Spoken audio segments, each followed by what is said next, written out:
बिस्मिल्लाहिर्रहमानिर्रहीम। दुनिया में सलाह व फलाह की जो ज़िंदगी मतलूब है, उसकी वाहिद कीमत सब्र है। जो लोग सब्र की ये लाजमी कीमत देने के लिए तैयार हों, वही मौजूदा दुनिया में भी कामयाब होंगे और मौजूदा दुनिया के बाद बनने वाली अब्दी दुनिया में भी। मौजूदा दुनिया में हर आदमी को आज़ादी हासिल है।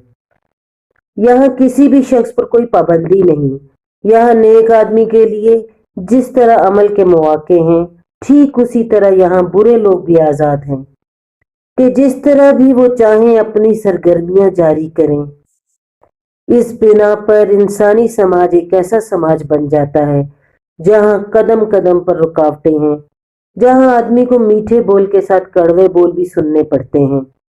यहाँ आदमी को फायदे के साथ नुकसान का तजुर्बा भी पेश आता है। यहाँ आदमी का सफर खुशगवार वादियों में भी तय होता है और नाखुशगवार वादियों में भी। ऐसी हालत में कोई शख्स खुदा परस्ताना जिंदगी पर कैसे कायम रहे? वो किस तरह एक बासूल इंसान के तौर पर जिए, जबकि यहाँ बार बार ऐसे लम्हात पेश आते हैं जो असूल पसंदी की रविश को सख्त मुश्किल बना देने वाले होते हैं।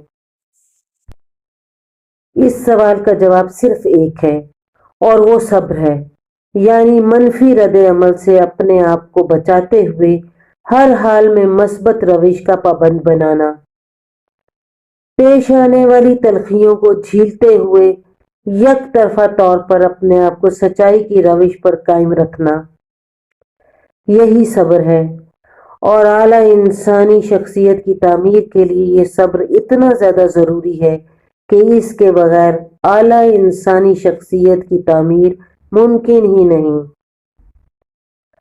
कुरान की सूरत नंबर 23 में इरशाद हुआ है कि आखिरत में खुदा अपने वफादार बंदों के बारे में फरमाएगा, इन्नी जज़यतुहुमुल यौम बिमा सबरू अन्नहुम हुमुल फाइज़ून। आज मैंने उनको बदला दिया उनके सब्र करने का, वही हैं कामयाब होने वाले।